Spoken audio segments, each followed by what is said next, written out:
Bienvenue à la retenue. L'augmentation historique des taux d'intérêt au cours de la dernière année a rendu impossible pour de nombreux acheteurs potentiels d'obtenir un financement hypothécaire standard. En fait, depuis 2008, le BCIF a mis en place des normes et des lignes directrices de plus en plus restrictives pour les prêteurs principaux à travers le Canada, restreignant l'accès à un nombre croissant d'acheteurs potentiels. Les consommateurs qui considéraient auparavant l'approbation d'une simple hypothèque comme acquise font face à une nouvelle réalité difficile.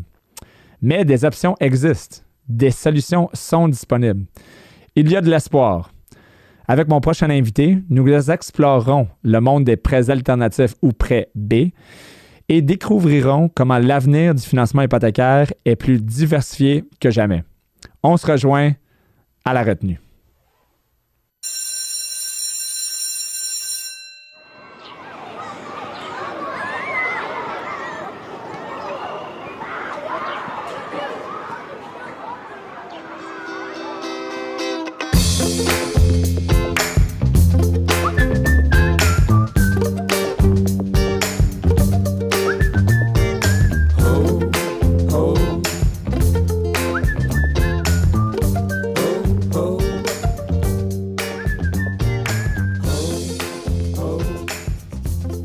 Oui, de retour pour cet épisode de La Retenue. Merci de nous écouter, merci d'être avec nous.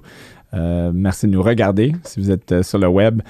Aujourd'hui, le sujet extrêmement important, sujet pertinent, très pertinent en ce moment.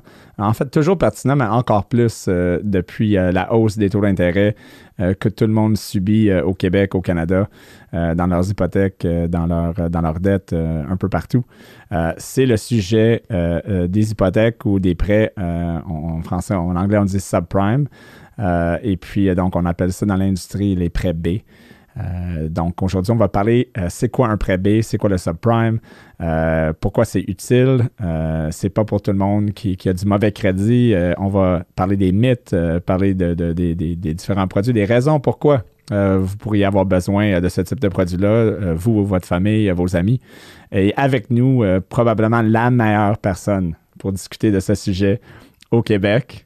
Hein? Vanessa Malioli. C'est ça. J'ai pratiqué 5 fois avant que l'épisode commence son nom. Là. Je voulais pas scraper ça, j'ai bien fait. Très bien prononcé, merci. Incroyable. Donc, Vanessa, qui travaille pour Home Trust, qui est une banque B ou subprime. C'est quoi la traduction de subprime en français? C'est alternatif. Alternatif. Ouais, bon, donc ça. Les prêts alternatifs. Exactement. Ça va être le mot qu'on va utiliser pour le restant de l'épisode. Vanessa, merci d'être là. Merci de l'invitation, ça me fait plaisir d'être là. Ça me fait plaisir de te recevoir à retenue ici. Donc, premièrement, juste pour commencer ça léger, as-tu déjà été en retenue quand tu étais jeune? Oui. C'est pas un trick question.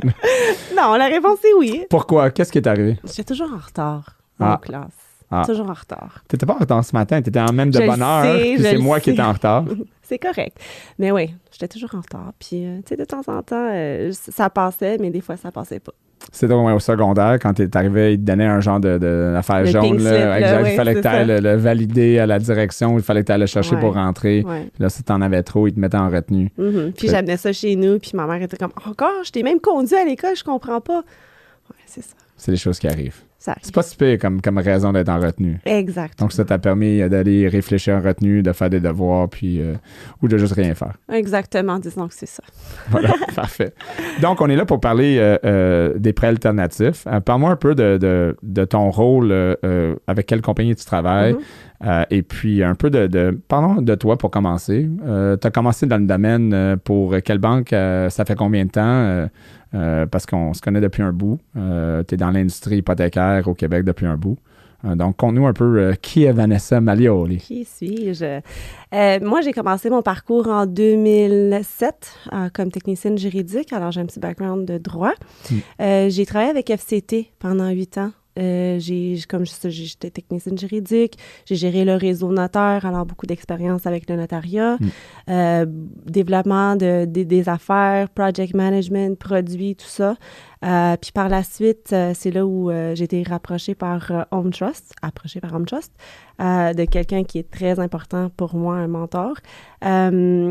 il m'appelait un jour, il a dit « OK, il va falloir que tu viennes travailler chez nous. » Moi, j'étais comme « Ben, les hypothèques, non. C'est quoi un amortissement? You know what I mean? » Mais non, ça, j'ai reparti avec Home Trust en 2015 comme directrice du développement des affaires. Puis aujourd'hui, je suis là, je gère l'Est du Canada, je gère une équipe. J'ai le Québec, l'Est de l'Ontario et l'Atlantique. Toute l'Atlantique au complet. Oui, Donc, oui. presque la moitié du pays. Presque. Donc, Presque. En temps de volume, oui, presque. Quand même. Mm-hmm. Donc, c'est qui la personne qui t'a amené curieusement ton mentor? Je pense que tu le connais très bien, c'est Emilio Iannelli. Ah, OK. Emilio, oui. Ouais. Qui travaille maintenant pour... il est en charge de... Pas Dominion? Oui, c'est Dominion? DLC, OK, c'est DLC, c'est ça, exactement. Qui est un cabinet de courtage hypothécaire au Canada, mais au Québec aussi, c'est sûr. OK, donc 2015, Home Trust. Mais pourquoi tu as choisi Home Trust? Puis qu'est-ce que Home Trust fait? C'est quoi la compagnie? C'est une banque, donc pas un prêteur virtuel. Très important, exactement. Ou un mono-prêteur, c'est vraiment une banque. Elle a sa charte bancaire. Donc, parle-moi un peu de la compagnie, l'historique de la compagnie, parce que c'est quand même important. Il n'y en a pas plusieurs prêteurs B au Québec ou prêteurs alternatifs. Il y a des raisons pour ça qu'on pourra élaborer tantôt. Mais parle-moi un peu de la compagnie. Oui. Qu'est-ce que Home Trust? Moi, j'ai choisi Home Trust. J'étais intéressée à cause du challenge. Alors, je suis toujours une personne qui cherche un challenge. Si c'est difficile, je suis là, je trouve la solution, c'est ce que j'aime. Puis, étant un prêteur alternatif, c'est là où j'ai fait le saut. Je dis, OK, j'embarque. Home Trust, et ça fait depuis 1977 qu'on est en affaires. 77. 77. Ouais. Ça va faire presque 50 ans dans quelques années. Donc, c'est pas 9-9, là. Non, c'est ça. Puis, depuis les 10 dernières années qu'on a notre licence banque, alors effectivement, on a commencé comme une compagnie Trust Company, Home Trust. On a gardé le nom, puis dans les 10 dernières années, on a une licence de banque.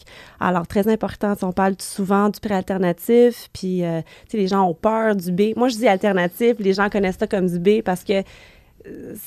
si tu me connais bien, moi, je dis toujours « B doesn't mean bad ». Puis on va rentrer en détail, j'imagine, là-dessus. Oui, c'est sûr. C'est ça. Prêt alternatif. Depuis les 10 dernières années, banque, on a... Ce que j'aime beaucoup avec Home Trust, c'est qu'on a les deux volets. Alors, nous, on va parler du prêt alternatif, mais on a même du prime lending qui fait en sorte qu'on est un one-stop shop. On a des prêts commerciaux, on a des dépôts, on lève nos propres fonds. La plupart des fonds, je me fais poser la question d'où proviennent vos fonds. Bien, on est une banque, alors on lève nos propres fonds. Oui, il y a des investisseurs aussi pour quelques produits qu'on offre, mais Donc, des dépôts, des CPG, des produits d'investissement. Mutual funds, GIC, des affaires comme ça, exactement. Oui. On n'a pas des comptes d'épargne, mais on lève nos dépôts de cette façon-là. OK, donc c'est intéressant. Donc, les fonds, donc comme une banque traditionnelle. Oui. En fait, une banque traditionnelle maintenant, on peut dire ça de même. On est régi à l'échelle fédérale comme les grandes banques, les 6 grandes banques. Alors, on est tenu aux mêmes règles, le BCIF. Mais bref, il n'y a pas de différence. Il n'y a vraiment pas de différence. C'est juste ce qu'on choisit, de la façon dans laquelle on choisit de financer les programmes qu'on a, c'est ça qui fait la différence. Mais sinon, on est tenu, on est backé par le CDIC aussi, alors très important à savoir. Oui, donc, bref, c'est juste c'est une banque simplement qui offre plus d'options par rapport à... Parce qu'il offre les prêts traditionnels, comme vous avez dit, qualification standard, revenu, crédit normal, qui est encadré par le BCIF également, et qu'on doit qualifier à l'intérieur de certaines balises. Home Trust fait ça. Mais fait aussi une offre de différentes offres par rapport à des gens qui rechercheraient un prêt qui serait, mettons, qui ne fitteraient pas dans la boîte. Ouais. La boîte, la petite boîte. Hein, cette boîte-là. Très petite. Est-ce que c'est juste moi ou moi, ça fait 18 ans que je fais ça? Non. La boîte, elle commence à être... c'est plus une boîte. C'est plus un petit cube, le Rubik's Cube, pour essayer de trouver la solution. Quand j'ai commencé, la boîte était comme ça. Puis là, elle est rendue vraiment petite. Comme tu dis, le B20, les règlements ont changé. Tu sais, je me souviens, auparavant, c'était genre, le courtier appelait « Hey, Vanessa, c'était quoi ton taux 5 ans fixe? » « Ah, ben c'est 3,99. » Puis là, c'est comme « Non, c'est-tu assuré? C'est-tu assurable? Qu'est-ce qu'on fait? C'est un locatif? » C'est vraiment plus complexe ce qu'on fait. Puis étant donné que, oui, on a les deux volets, ça nous aide quand ça ne fit pas dans la petite cube, comme tu dis, ben on a la solution de l'autre côté. Oui, ça a tout commencé, je pense, durant la crise financière de 2008, là, où est-ce que les normes ont commencé, où est-ce qu'on a réalisé que, aux États-Unis notamment, il y avait peut-être pas assez de normes ou de contrôle autour de la qualification, qui fait qu'aujourd'hui, ben c'est très, très rigide si on veut un prêt, mettons, standard. Donc, il y a beaucoup de gens, beaucoup de consommateurs québécois, naturellement, qui se retrouvent où est-ce qu'ils se font dire par leur banque, par leur conseiller, malheureusement, tu n'achètes pas. Tu n'achèteras pas ta maison, tu ne vas pas refinancer, tu n'achèteras pas ton condo commercial, ni la bâtisse commerciale que tu voulais. Je sais que tu as un beau dossier, mais tu ne rentres plus dans la petite cube qu'on appelle les règles du BASIF standard. Et Home Trust a des solutions où, en fait, le prêt alternatif, qui est un canal complètement unique, peut répondre à ces besoins-là.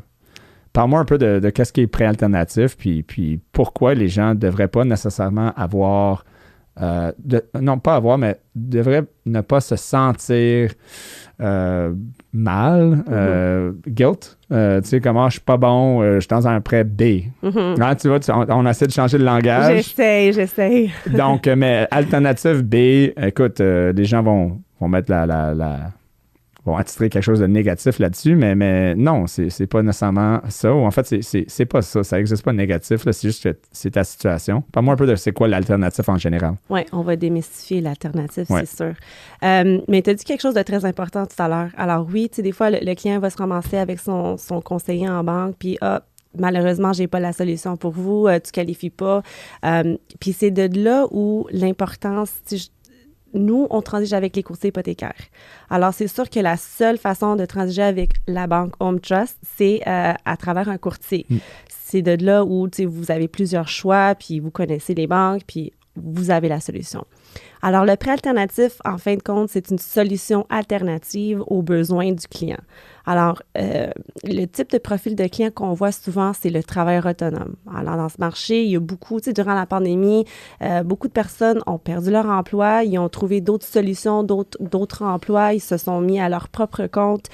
Mais là, qu'est-ce que je fais? Je veux quand même acheter une propriété, c'est le temps d'acheter une propriété, mais j'ai pas les revenus pour aller avec parce que j'ai pas déclaré assez de revenus. Ouais.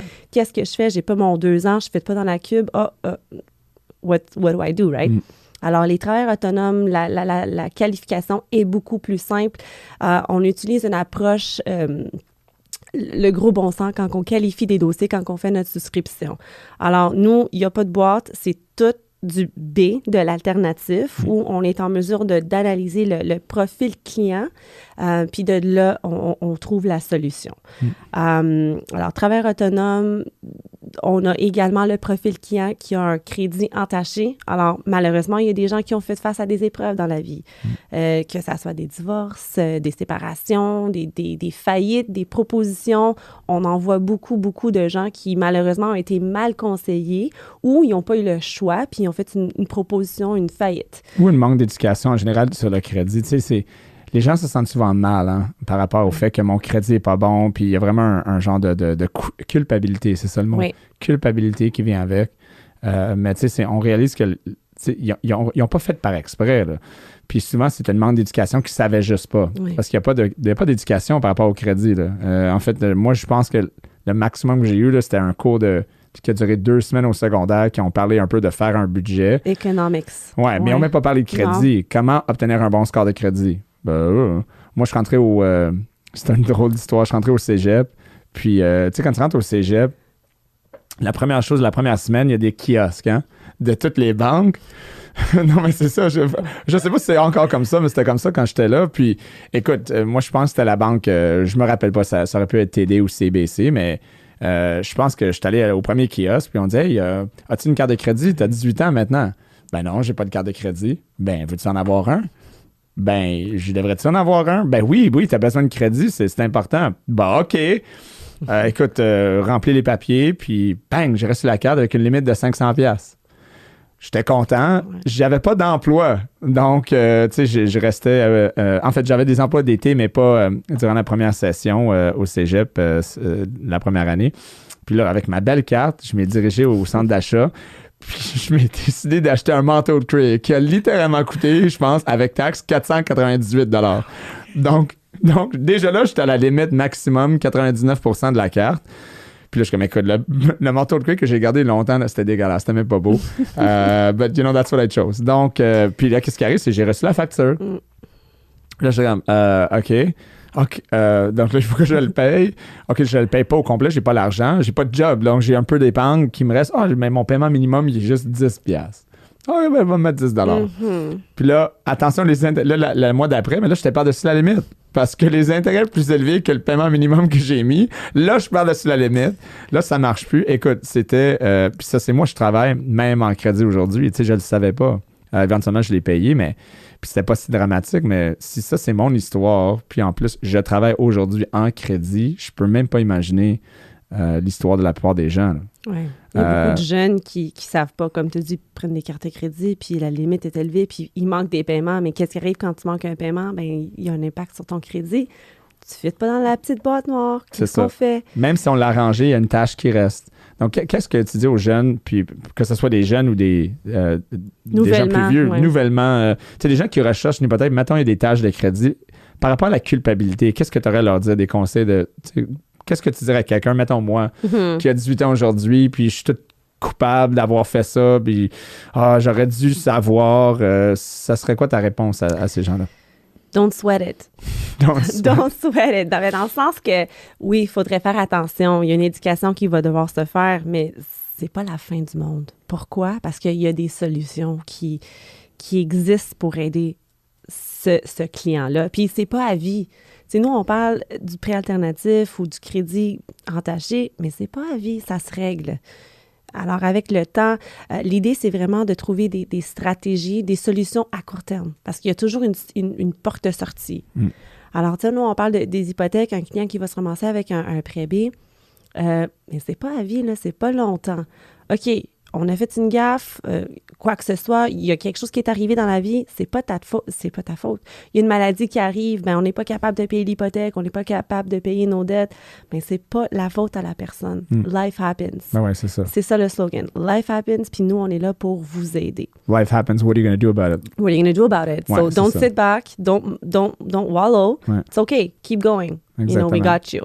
C'est de là où le courtier prend son client par la main, l'acheminement, on va t'aider avec ton crédit, voici la solution, voici ta stratégie de sortie, puis c'est de rassurer le client.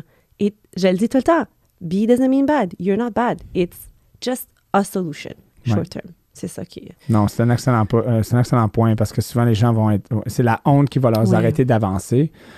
Et c'est la honte qui vont leur arrêter de corriger leur crédit ou de corriger la situation pour te mentionner un mot très important qui est pour tout le monde qui nous écoute ou qui nous regarde, puis c'est stratégie de sortie.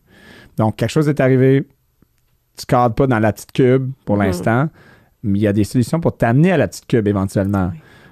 Puis quand tu fais affaire avec un courtier ou un conseiller, la première question, tu vas dire, OK, mais là, je suis dans un prêt alternatif. Mais c'est quoi ma stratégie pour graviter éventuellement, pour rentrer dans la petite cube? Qu'est-ce que je dois faire? Qu'est-ce que je devrais faire?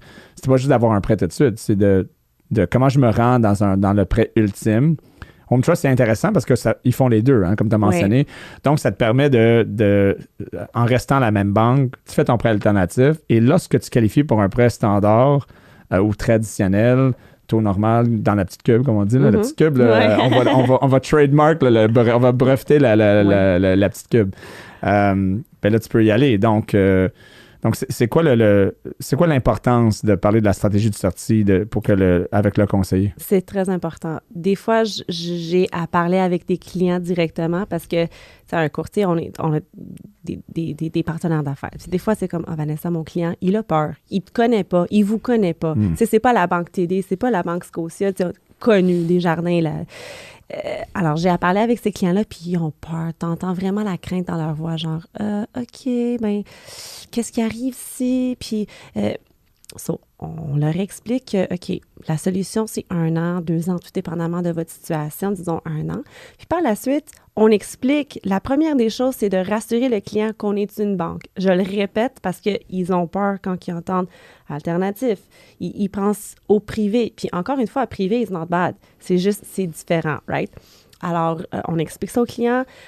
Puis ce que j'explique, c'est qu'à la fin de ta solution, dans 1 an, nous, on va on appelle ça graduer, le programme graduation. Bien, tu es gradué, on te renouvelle dans un prêt standard dans le A, c'est-à-dire un taux correct, genre standard prime. puis vous restez client de la banque. Alors, vous êtes déjà habitué à transiger avec la banque. Quand c'est le temps de graduer, ben vous êtes avec la même banque, puis on va s'occuper de vous. Avec des taux compétitifs et des conditions Très compétitives. compétitifs, exactement. Oui. Quand on dit compétitif, c'est littéralement là, comme égal à tous les banques que les gens mettent. Le gros, le Big Six là, qu'on dit, là, CBC, TD, c'est les mêmes produits, là, c'est les mêmes taux, mêmes offres. Le client n'est pas puni en faisant sa stratégie de sortie puis en gravitant dans le A, on va dire, avec vous. Exactement. Oui, c'est ça. C'est vraiment intéressant de mentionner quelque chose qui est intéressant, c'est que tu parles à des clients. Donc c'est sûr que j'ai une opinion par rapport à quand le banquier est obligé de parler au client puis le courtier n'est pas capable de le faire, mais ça, c'est une autre... On n'est pas obligé d'embarquer là-dedans, mais qu'est-ce que je veux dire, c'est qu'en parlant des clients, on voit qu'il y a vraiment une inquiétude, puis probablement, puis ça, c'est vrai, je pense, pour tous les prêteurs, mettons qu'on va dire non traditionnels, donc là, ceux qu'on ne voit pas une succursale à chaque 4 km, ben là, c'est quoi cette banque-là? C'est quoi ce prêteur-là? Je ne le connais pas. Puis là, il y a quelque chose qui existe maintenant qui existe depuis un bout, qui s'appelle Google.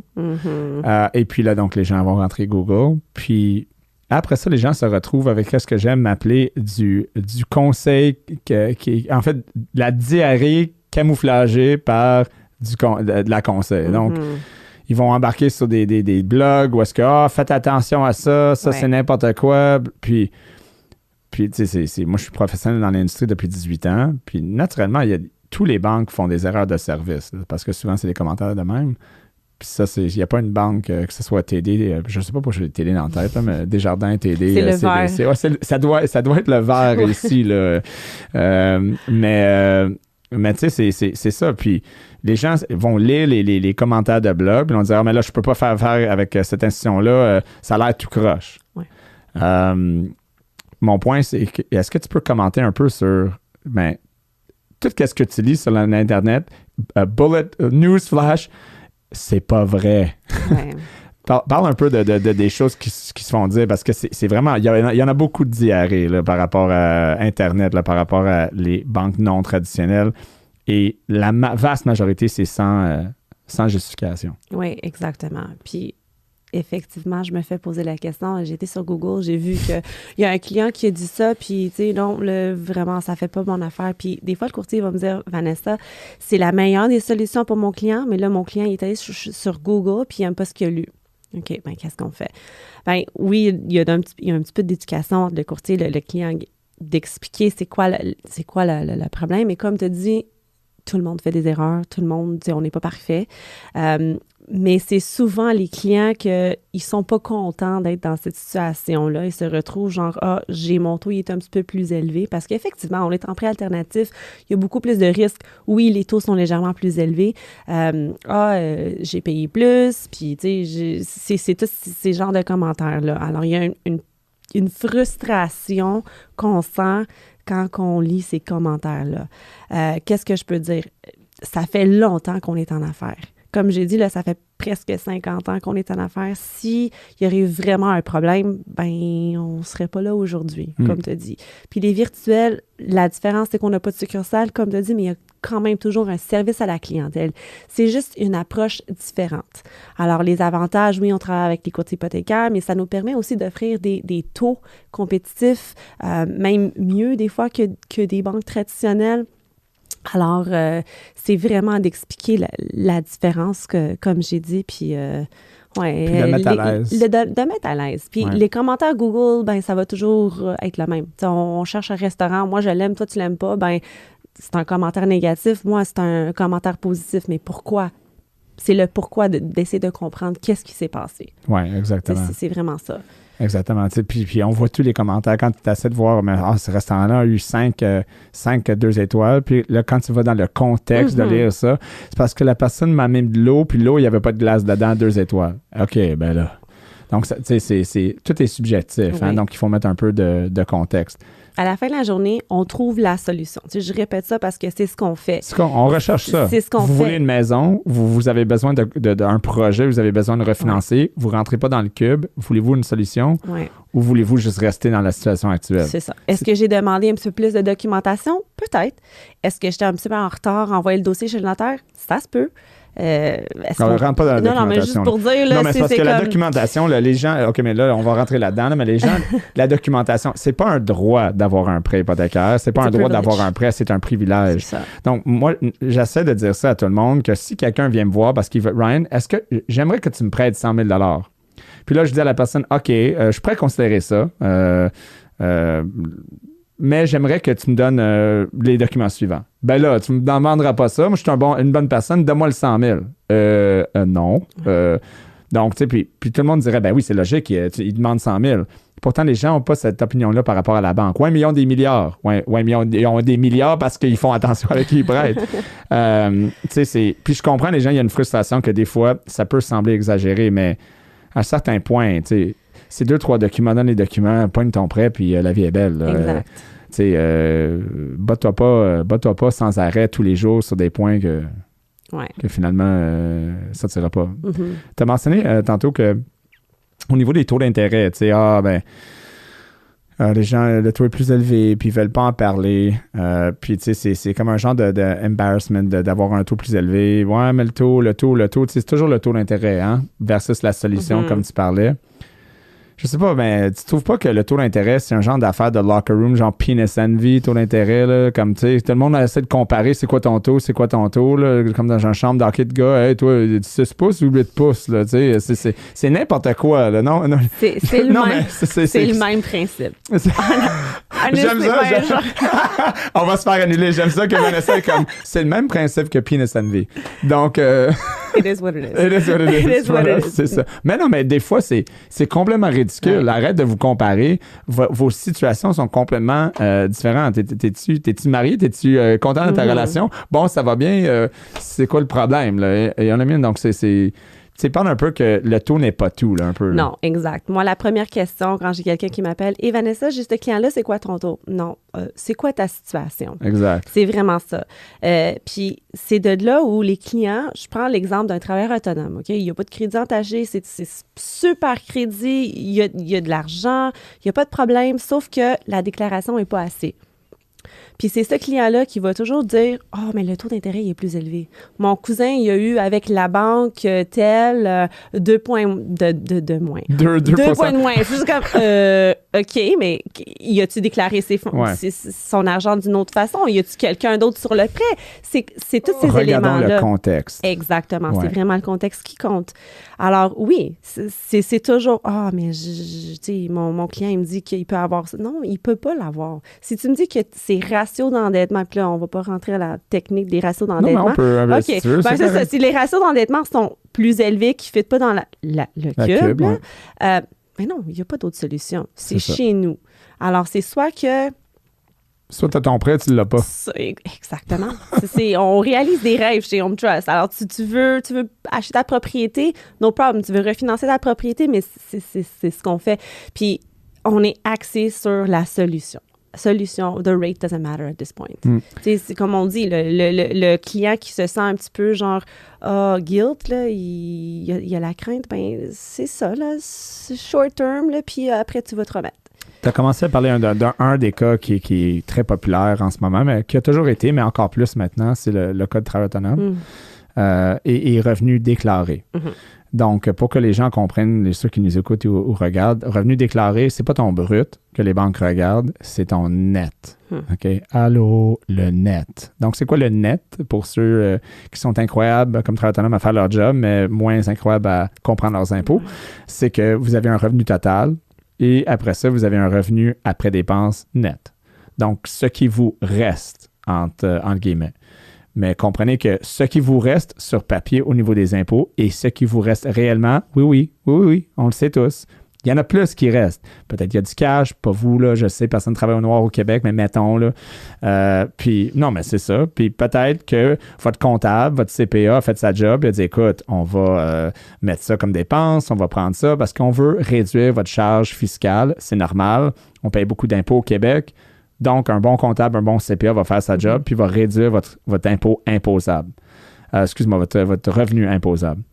Maintenant, si ton comptable il est très bon puis fait sa job legit, là, pas de... Parce qu'on s'entend des fois, c'est comme bateau. Mais s'il fait sa job correctement, puis vous déclarez juste net 60 000, mettons. Mais peut-être avant la hausse des taux, tu étais capable d'acheter ta propriété avec ce revenu-là, avec ta conjointe, peut-être ton conjoint qui travaille. Maintenant, 60 000 avec des taux de qualification à 7, 8, 9 % beaucoup moins. Donc, tu as deux choix. Puis ça, c'est où Home Trust peut venir aider dans l'alternative. Tu peux déclarer plus de revenus.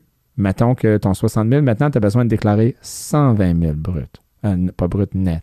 120 000 net. Donc, au Québec, là, 120 000 net, si vous ne savez pas, googlez taux d'impôt marginal à revenu 120 000 et calculez combien d'impôts vous allez payer. Ou, vous pouvez faire ça pour 2 ans et payer 25-30 000 de plus d'impôts pour les 2 prochaines années et après. Ou vous pouvez potentiellement regarder avec un prêteur alternatif qu'effectivement, ils vont être capables de vous qualifier d'une autre manière ou est-ce que vous allez qualifier à l'extérieur du cube standard. Mais oui, vous allez payer 2 % plus cher mettons 2, même pas des fois. Là. Même, des fois, c'est 1 1,5 2 % plus sur le taux d'intérêt. Mais 2 % sur 400 000, c'est combien? C'est quoi la différence? C'est 8 000, mettons, versus 30 000 de plus d'impôts annuels. C'est parce que ça prend pas un génie pour comprendre que oui, arrête de comparer ton puis regarde le coût. Là, il va falloir arrêter de faire des... c'est comme mansplaining. Mais vous comprenez que... Talk about that. Parce que l'importance de regarder les chiffres et pas le taux d'intérêt. Tout le temps. C'est toujours les chiffres. Puis le client qui va se poser des questions, je le dis toujours au courtier, faites le calcul. Je sais, toi, tu le fais. Ça fait partie de ta... mais c'est de démontrer les chiffres. Quand on commence à faire les calculs sur papier, puis là, le client dit « Oh boy, je déclare ça versus je paye ça. I'll bite the bullet. » Puis je paye ça. C'est beaucoup moins cher. Puis je voulais toucher sur un autre point. Oui, c'est une question de déclarer les revenus, mais des fois, les travailleurs autonomes sont nouvellement travailleurs autonomes, puis on n'a pas C'est un autre exemple, ouais, vraiment bon. Les 2 ans, parce que comme tu as dit, la déclaration du revenu net, la Banque Standard, on regarde la moyenne des 2 dernières années, la vie de cotisation, t'es un général. Mais qu'est-ce qui arrive? Ça fait qu'un an. Oh boy, je suis pris, j'ai fait mes déclarations, mais j'ai pas le 2 ans. Alors, on va le faire, on va le qualifier de la même façon. Puis après, l'année qui a passé, ça fait 2 ans, t'as passé. T'as gradué. Stratégie de sortie. Exact. Alors ça, c'est un cas où ils n'ont pas leurs 2 ans en affaires en travailleur autonome. Puis l'autre cas, c'est vraiment ça, de faire les calculs. Quand on a un brut très élevé puis un net moins élevé, ça vaut-tu vraiment la peine? Puis c'est un argument de potentiellement même ne pas graviter jusqu'à un prêt A. Puis souvent, les gens disent, attends, je comprends pas. Ouais. Mais comprends que si on calcule, puis tu dis, mais moi, je suis capable de vivre ma vie, mes dépenses à chaque année avec un revenu de 60 000 net. Okay? Ouais. Je suis capable de déclarer ça puis vivre, c'est correct. Mais pour acheter la maison que je veux, j'ai besoin de 120 000 net. Donc, tu me dis qu'il y a un programme qui existe qui va me permettre de ne pas payer de l'impôt sur 60 000 de plus et acquérir ma maison. Oui. Puis ça va me coûter 2 % de plus, mettons, worst case, sur mon taux d'intérêt. Oui. Oui, effectivement. Ouais. Donc, en perpétuité, je vais sauver X montant d'impôts par année, toujours, en restant dans ce programme-là. That's it. Ouais. Effectivement. Ou même, nous, on parlait des ratios d'endettement. Moi, le ratio d'endettement, ABD, ATD, 60, je veux dire, même si on se base sur le revenu déclaré, le fait que mes ratios sont flexibles, je prends tes avis de cotisation, mais je te donne le lousse. Je te donne l'opportunité d'aller chercher une propriété où tu n'aurais pas pu qualifier en prêt standard parce que les ratios d'endettement sont moins élevés. Vraiment. C'est vraiment ça. Alors... Donc, pense épargne totale, pas taux d'intérêt épargne. Exactement. C'est une erreur faite à plusieurs volets dans le canal hypothécaire pour les pauvres Québécois et Canadiens qui reçoivent des conseils, même dans le prêt normal. C'est toujours, ici, c'est le taux plus bas. Puis ils ne regardent pas le reste. Puis après 20 ans, ils ont payé 30, 40, 50, 60, 100 000 de plus en frais. Écoute, on peut les nommer, là. Parce que c'était Focus, c'était Univision, 8 pouces ou 6 pouces. C'est vraiment ça, là. On tient compte de la qualité. right? Alors, quand on parle de frais aussi, de taux, oui, le taux, il est un petit peu moins élevé, ou il est un petit peu plus élevé, excuse-moi, mais ton calcul de pénalité, ça a l'air de quoi? Quand il faut briser ton hypothèque parce que raison X, Y, Z, c'est quoi ta pénalité? 67% des prêts hypothécaires ne se rendent pas à terme. Oui, exactement. Alors, peut-être, moi, personnellement, je connais ça, je préfère payer un petit peu plus, mais quand il faut que je parte, ben ça va me payer un tiers de la pénalité que j'aurais payée à cause du fait que j'ai choisi un taux moins élevé.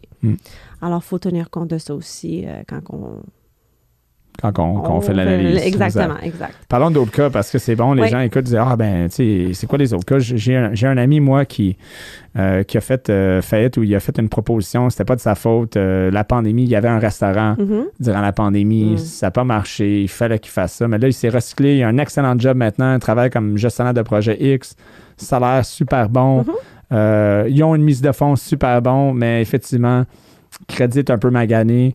Tous les banques dans le cube ont dit non, ça ne marchera pas. Ouais.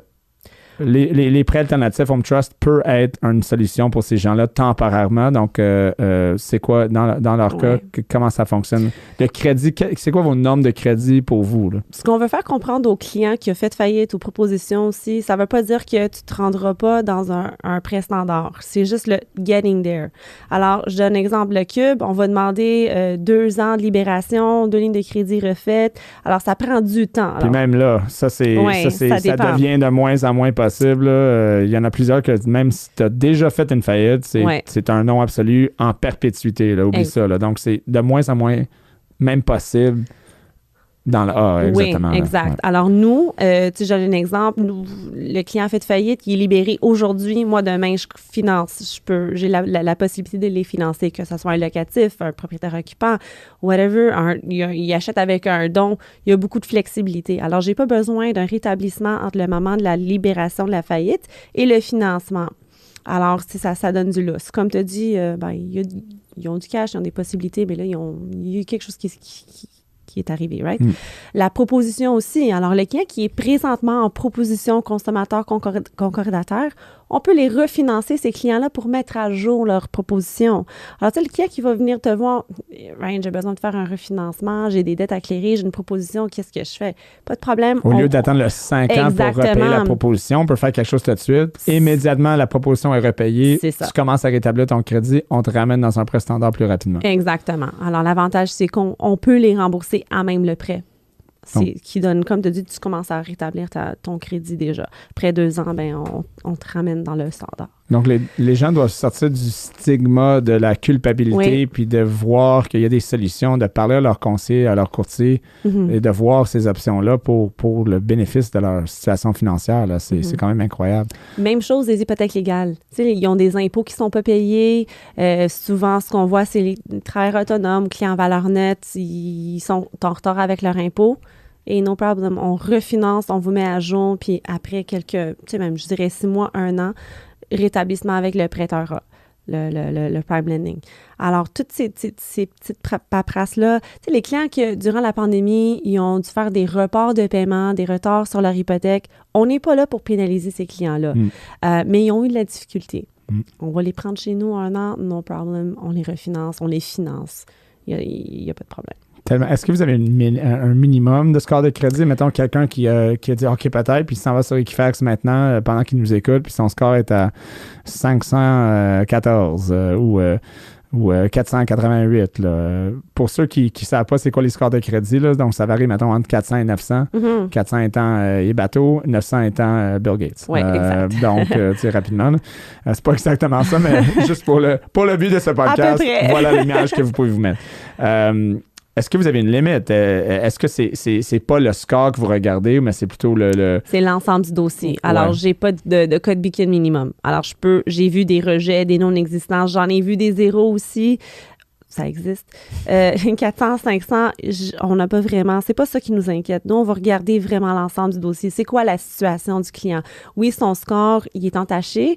Il y a eu des problèmes, mais c'est quoi la réalité maintenant? Comment qu'on va faire pour aider ce client-là?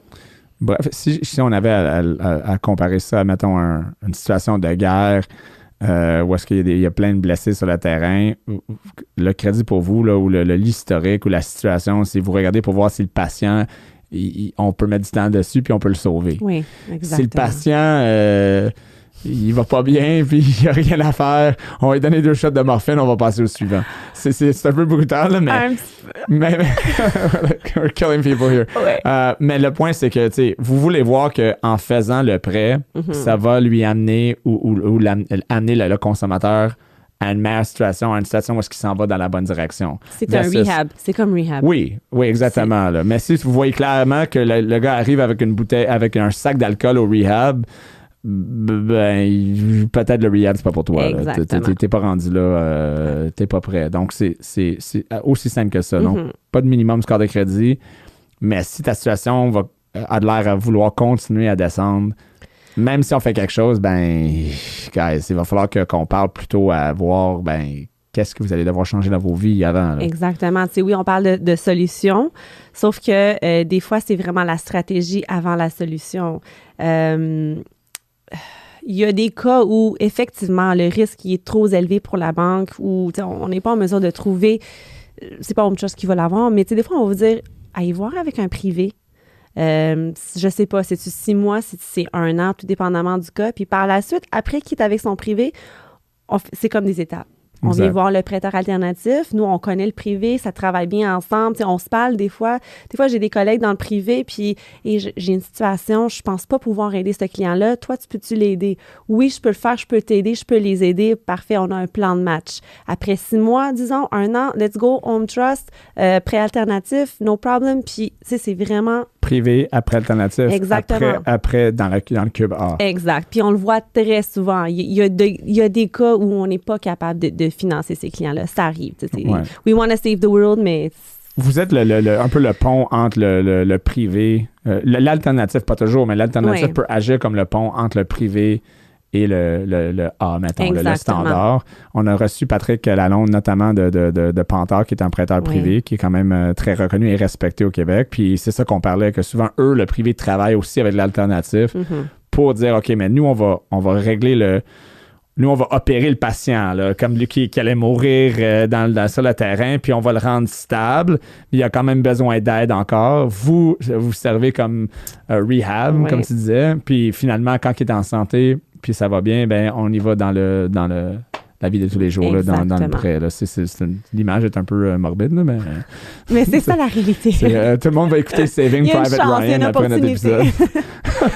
On a parlé de travail autonome, de crédit entaché aussi, mais des fois, on a même des super bons clients qui ont, je sais pas, plusieurs propriétés au bilan. Ouais.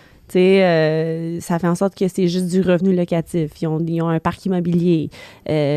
On finance ce type de clients-là aussi. Atypique. Exactement. Puis, c'est à cause des ratios qui sont élevés. Nos calculs de rentabilité sont beaucoup plus avantageux qui aident les clients quand ils ont tout soit un parc immobilier, comme je dis, ou quoi que ce soit, ou même, ils ont toutes ces propriétés-là, puis ils ont un crédit entaché, puis ça passe pas avec la banque traditionnelle. C'est le même principe. Des prêts d'équité, des prêts de valeur nette, des clients qui ne travaillent pas nécessairement, mais ils ont une grande valeur nette importante. C'est un autre classique. Exactement, je le vois souvent. Oui. Donc, j'ai plein d'argent, mais je déclare presque rien. J'ai beaucoup d'actifs. Donc, je ne qualifie pas. La banque m'a dit non. Donc, parle-moi un peu de ta solution, mettons, valeur nette. Ça va de quoi? Solution valeur nette, nous, encore une fois, on va analyser le profil du client. C'est pas la cote, c'est pas ça. C'est sûr qu'on va venir financer un montant moins élevé. Alors, je dirais 35% mise de fonds, 65% de ratio prix-valeur, mais la plupart des fois, ces clients-là n'ont pas besoin d'un grand financement. Ce qu'ils cherchent à faire, c'est de refinancer pour aller réinvestir leur argent. C'est ce qu'on voit souvent. Alors, nous, on va vraiment analyser tout ça. Puis, ce qu'on regarde, c'est les actifs liquides que les clients, ils ont. Alors, c'est quoi le liquide? Parce que souvent, les gens disent, j'ai 900 000 en arrière. C'est ça. C'est pas liquide, ça. Ben... ce que je vois souvent, c'est « j'ai genre 6, 7, 8 propriétés, voici ma valeur. » Et c'est bien beau que tu as toutes ces propriétés-là, mais qu'est-ce que tu as dans la banque? Des comptes d'épargne, investissement. Oui, on va considérer le derrière aussi parce que on se dit l'argent est là si jamais il y a quelque chose elle peut être disponible. Mais à réduit, parce que c'est pas, si t'as 900 000, si tu sors tout en one shot, il te reste 500 000. Non, c'est ça, exact. Best case. On va faire notre calcul aussi. Ouais. Ce qui est le fun chez nous, c'est que c'est pas un pourcentage qui va déterminer le montant du prêt. Alors, c'est pas genre, j'ai besoin du 30 000 ou 50 000 représenté en actifs versus le montant du peut-être. Non. Talk to me about your story. Tell me what's going on. Puis oui, on va prendre en considération que oui, le client, il y a 6-7 propriétés au bilan. C'est vraiment tout l'ensemble. Alors, je peux pas dire qu'il y a un client... Deux clients vont pas qualifier de la même façon. Dans ce genre de programme-là, c'est vraiment du cas par cas. Exactement. Là. Tu regardes combien, OK, tes actifs. Toi, dans ton cas, tu as 600 000 en non enregistré avec 100 000 en CELI. Tu as 3 propriétés qui sont financées en dessous de 50% ratio prêt-valeur dans une bonne place, bien rénovée, avec des locataires solides. C'est ça. OK, tu n'as pas beaucoup de revenus déclarés de ton revenu, mais là, on commence à... Ça fait du sens. Ta mise de fonds, tu l'as déjà. Puis tu achètes une propriété qui est aussi dans une bonne localisation, pas puis on va parler de région après. Je sais, parce qu'on a eu quelques cas récemment. Parce que c'est sûr que la banque, elle, dans votre cas, vous regardez beaucoup l'actif que vous allez garder à la gage, là, parce que c'est un risque. La banque prend un risque. Covenant, oui, exactement. Exact, le covenant. C'est ça. Là, nous, ce qu'on cherche à savoir, c'est ce que je dis toujours à mes clients, c'est démontrez-moi comment vous êtes en mesure de payer votre hypothèque. C'est vraiment ça ce que je cherche à savoir.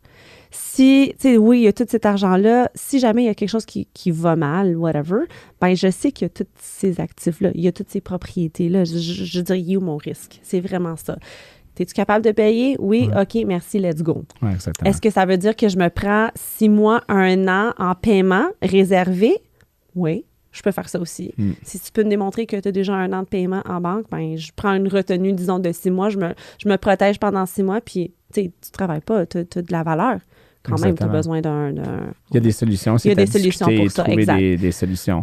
Mais par exemple, si je veux financer ma maison mobile à Maniwaki, où est-ce que mon maison mobile est sur un terrain loué, mettons la gage ou la garantie est moins... c'est une exagération, mais on s'entend, les gens peuvent comprendre l'image. Ouais. Si ta maison a 3 murs et pas 4... ouais. Donc, c'est la banque, elle se base aussi sur si je reprends ma propriété ou votre propriété, je vais être capable de la revendre. It's marketable. Marketable. C'est l'élément le plus important chez nous, c'est ça. Tu peux avoir oui, je dis le profil, c'est le profil qui va amener à la solution, mais c'est la propriété. C'est l'emplacement et l'état de la propriété, très important. Le risque est beaucoup plus élevé, puis les banques, on veut pas se retrouver à avoir des propriétés où on est dans un marché qui n'est pas rentable. Alors, tu sais, nous, les reventes, exemple, on cherche des reventes de 90 jours. Oui, le marché, c'est 120 jours. On peut faire des exceptions, quoi que ce soit, mais je veux m'assurer que dans 3 mois, je la vends, cette propriété. Vous n'êtes pas dans la business de détenir un flotte de 400 maisons repris en hypothèque. Là. Exactement. Alors, nous, nos solutions, malheureusement, sont vraiment dans les régions, les grands centres. Oui, on a beaucoup élargi nos territoires, mais des propriétés, malheureusement, dans le fond, fin du bois, la petite maison mobile, j'ai pas de problème avec ces propriétés-là, mais la banque... Quelque chose que quand tu fais Google, tu fais Google Street View, puis tu fais le 360, il y a juste et tu vois des vaches, puis après ça, des chevaux, puis après ça, il y a pas d'asphalte. Puis la maison est à 200 mètres, là, puis petite de même, parce que puis entre ça, il y a des poulets. C'est peut-être pas votre... Il y a mon VP qui fait des blagues tout le temps. Il dit, regarde, si ton chien, il est perdu, puis tu peux pas le voir parce qu'il y a trop de champs, non, c'est pas pour nous, cette propriété-là. Ou si ta maison passe au feu, puis il y a pas de voisins pour voir qu'il y a des flammes. On a un problème. Donc, the dog test, oui. Yes. Donc, perds ton chien. Si tu n'es pas capable de le voir dans ton cours arrière, c'est peut-être pas le genre de prêt alternatif que vous allez pouvoir utiliser. Là. Donc, dans les marchés relativement populés, qu'on connaît, là, que ce soit Québec.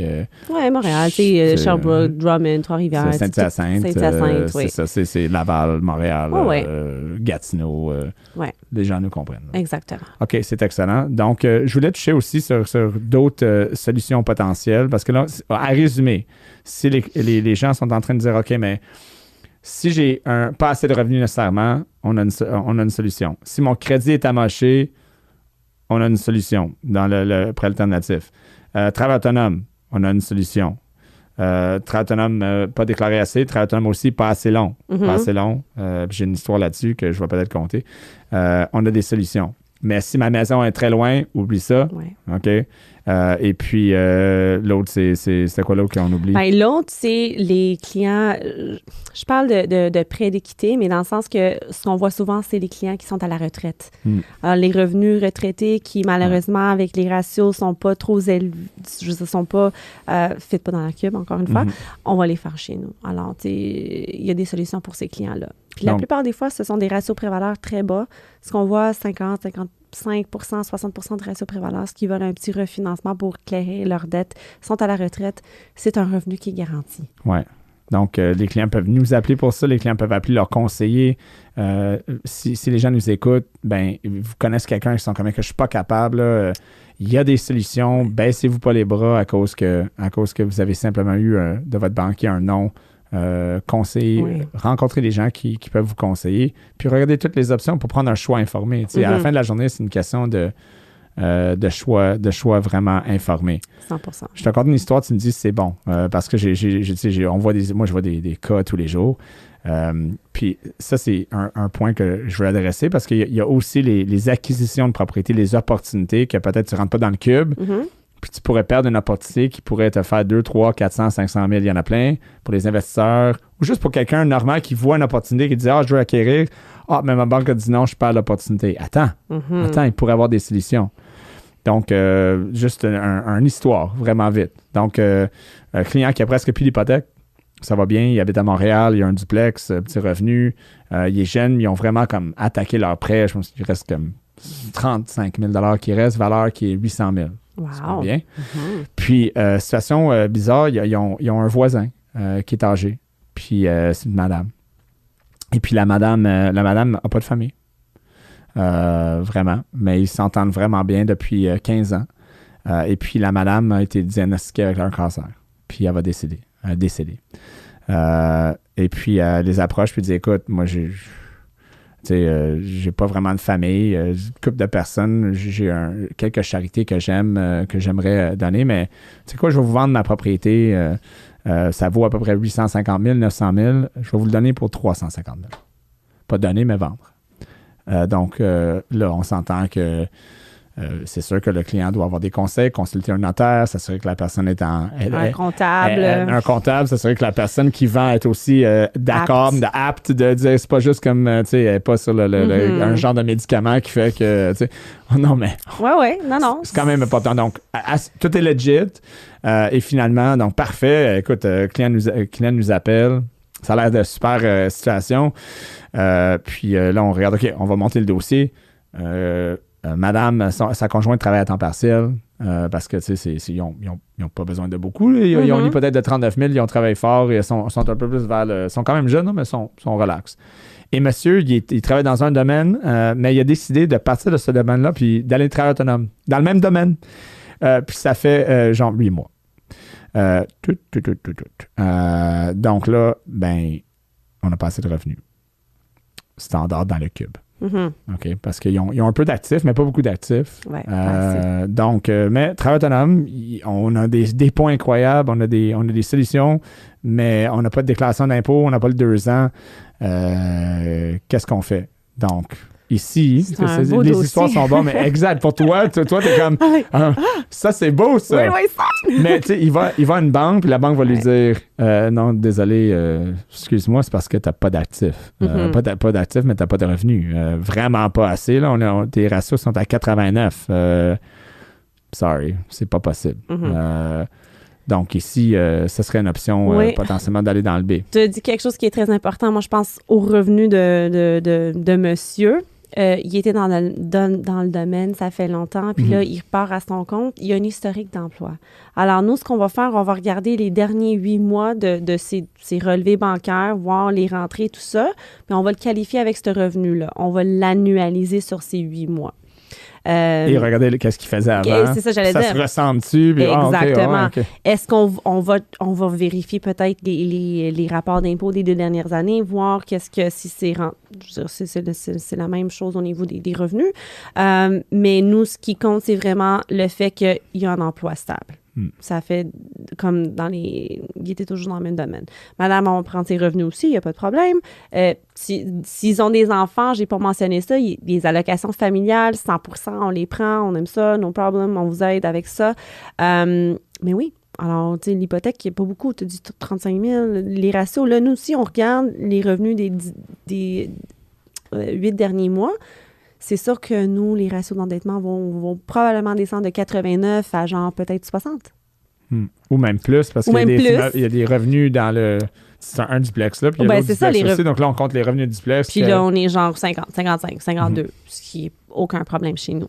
Alors oui, il y a la solution pour ce client-là. On va faire évaluer la propriété. Comme tu as dit, on va s'assurer que tout est correct avec madame, tout ça. Mais oui, exactement. Très faisable. On est à Montréal, les valeurs sont là. Tu vois, ça, c'est pour toi. Typique. Moi, c'est genre, c'est même pas un problème, ce dossier-là. Tu vois, c'est même pas un dossier qui est qu'est-ce qu'on va faire. C'est relativement simple. C'est easy peasy, exact. Puis ça l'amène, ce dossier-là, tu as mentionné les revenus locatifs, mais vous calculez, ça, c'est un point important pour tout le monde qui nous écoute. Quand vous voulez bâtir un portfolio d'immeubles, mettons un petit portfolio, vous n'êtes pas investisseur que vous ne voulez pas devenir 200, 300, 400 logements, vous dites, je vais avoir 2, 3 triplex, un duplex, un condo, 2, 3 condos. Ben, la façon que la banque avec qui vous qualifiez calcule les revenus locatifs du sujet qu'on finance, mais non seulement ça, mais des non-sujets dans le bilan, ça a un impact. Puis Home Trust et dans le prêt alternatif, souvent, on a des calculs beaucoup plus avantageux pour aider à baisser les scores, les ratios pour que le client qualifie pour plus. Exactement. Explique un peu comment vous calculez ça. Nous, on va le qualifier, on va faire un 80% ajouté aux revenus ou réduire offset aux revenus, tandis que la norme, c'est 50%. Alors, le 30% de plus que nous, on utilise pour qualifier ces clients-là, c'est énorme comme calcul. Alors, on vérifie les baux, on a des baux, on prend 80% de ce revenu-là, on prend les dépenses, mais si jamais c'est payé par le locataire, quoi que ce soit, on va déduire ces dépenses-là. Beaucoup de flexibilité par rapport à ça. Frais de condo, 50%, pas 100%. Encore une fois, on peut jouer avec les choses. On va pour vraiment, trouver des exactement. Solution. Et parlons des prêts commerciaux. Tu as mentionné qu'on fait des prêts commerciaux aussi. Puis souvent, il y a des petits entrepreneurs. Je dis plus petits parce qu'ils n'ont pas comme 2, 3, 4 millions de dollars pour acheter des immeubles. Mais mettons, ils veulent acheter la bâtisse dans laquelle ils travaillent. Puis ils vont voir leur banque en prêt commercial. Puis oublie ça. Ils demandent 50% de mise de fonds. Les normes sont trop rigides.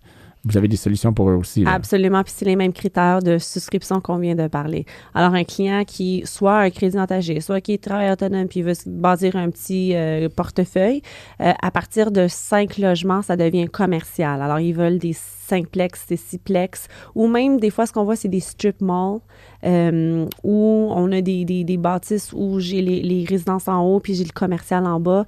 On en fait tout le temps. C'est vraiment... puis ça se fait très, très bien. Chose que les banques font pas souvent. Exactement. Donc, les clients, je suis allé à 2 banques puis ils m'ont dit non, je parle d'opportunité, mais va pas juste à ta banque. Parle à un courtier qui pourrait te parler d'autres solutions potentiellement. Là. Et après ça, vous pourriez optimiser l'immeuble pour aller à une banque après si vous désirez selon les normes. Mais Home Trust offre beaucoup, le prêt alternatif offre beaucoup de solutions dans ce genre de pour toutes sortes de situations, que ce soit commercial, des locatifs, propriétaires occupants, c'est vraiment toute la gamme. Puis, comme j'ai dit, des fois, on a même des clients qui ont 2, 3 propriétés au commercial avec nous, puis là, ils veulent refinancer leur propriété, sujet leur occupante, on va le faire. Tu sais, les clients sont déjà des clients de Home Trust. Des fois, on a tout un portefeuille pour le même client, parce que ça vaut la peine, tout dépendamment de sa situation. Exactement. C'est de regarder les solutions, puis de trouver la solution. Dans le cas, si je reviens un petit peu au cas que tu as mentionné, ton client, on va refinancer sa propriété pour acheter l'autre. On peut faire les deux transactions en même temps. T'sais, on va vraiment prendre le client par la main, puis OK, let's go, merci. Oui, exactement. Puis il faut penser un peu outside of the box parce que lui, il dit OK, mais j'achète pour 350 000, mais je n'ai pas de liquidité. Donc, puis il dit OK, je vais financer 100% du 350 000 qui est le prix d'achat. Non, ça ne marche pas. Oui, mais c'est pas logique que ça vaut plus. Je le sais. Mais il y a des normes, des fois, dans le cube, là, que ça marche juste pas. Là. Les gens se remettent, ça fait aucun sens. T'as raison. Ça fait aucun sens. Moi, ça fait aucun sens qu'on a des limites de vitesse sur les autoroutes. Je trouve qu'on devrait juste aller, mais ça, c'est moi. Peut-être que j'ai pas raison. Probablement pas au Québec. Mais le point, c'est que... Pas de solution pour toi. Non, c'est ça, exactement. Je vais devoir déménager en Europe. Ouais. Mais tu comprends que il y a des solutions. Là. C'est pas juste parce qu'on dit non, ben là, too bad, là, puis arrêtez de vous battre contre le cube. Le cube, là, il est régi, c'est ça les règles. Si tu rentres pas dans le cube, regardons des solutions ailleurs. Tu sais, cette année, les années suivantes, avec tout ce qui se passe dans le marché, on va voir beaucoup plus d'alternatives. Les taux qui sont élevés. Nous, je veux dire, il n'y a pas d'impact pour nous. Tu sais, je me fais dire tout le temps, les taux ont augmenté, comment ça va la business? Ça va bien la business parce qu'on a ces clients-là qui, malheureusement, ne qualifient pas. Alors, avec la hausse des taux, faire affaire avec une banque qui offre des solutions est primordial. Les gens doivent comprendre ça. Bons clients. C'est des bons clients. Rien à ne rapprocher, c'est juste la qualification. Je veux dire, on vit ces temps présentement. Puis, comme j'ai dit, un jour, là, on va revenir, mais le temps où on va revenir, on a la solution aussi. Tous les gens nous écoutent, nous regardent. C'est des gens peut-être qui veulent acheter des maisons. C'est des gens qui peut-être veulent refinancer pour payer des dettes, qui veulent refinancer pour des projets, pour des rénovations, pour une acquisition, peu importe la raison. Puis peut-être ne qualifie pas dans le standard, la boîte qu'on dit, la cube. Si tu avais un conseil à donner à tous les Québécois, Québécoises qui nous écoutent et pour qu'ils puissent suivre et t'écouter pour voir à trouver du succès où est-ce que jusqu'à date ça n'a pas fonctionné, ça serait quoi? Si tu avais un conseil à leur donner par rapport à qu'est-ce qui est prêt alternatif, qu'est-ce que ça serait? Chez Home Trust, une des valeurs très importantes, c'est say yes first. Moi, je dirais, acceptez pas un non. Sentez-vous pas coupable. Les situations y arrivent. Ça veut pas dire que vous êtes bad, mauvais client. Acceptez pas le non. Si on vous dit non, appelez un courtier hypothécaire. Appelez quelqu'un qui est en mesure de transiger avec nous. On a dit tout à l'heure qu'il y a des cas où on peut pas toujours aider le client, mais il y a toujours une solution. Puis, d'être en mesure de trouver la meilleure solution, ça va avec un spécialiste hypothécaire qui va leur acheminer dans un bon parcours. À la bonne place. Oui, exact. Il y a une citation que j'ai lue que mon père avait sur son frigidaire. Puis ça disait No matter how many no's you get, upon the first yes, the future depends. Donc, c'est un excellent point que, tu sais, acceptez pas non la première fois. Obtenez des conseils, regardez pour des solutions. Ça existe. Puis, baissez pas vos bras à la première signe d'obstacle. Non. Vraiment bon point. Lâchez pas, don't give up. On lâche pas. Vanessa, merci d'avoir passé à la retenue. C'était très intéressant. Puis pour tout le monde qui nous a écoutés, écoute, c'est super intéressant le prêt alternatif. Puis j'espère qu'ils ont appris des choses. Merci d'avoir été là. Merci à toi.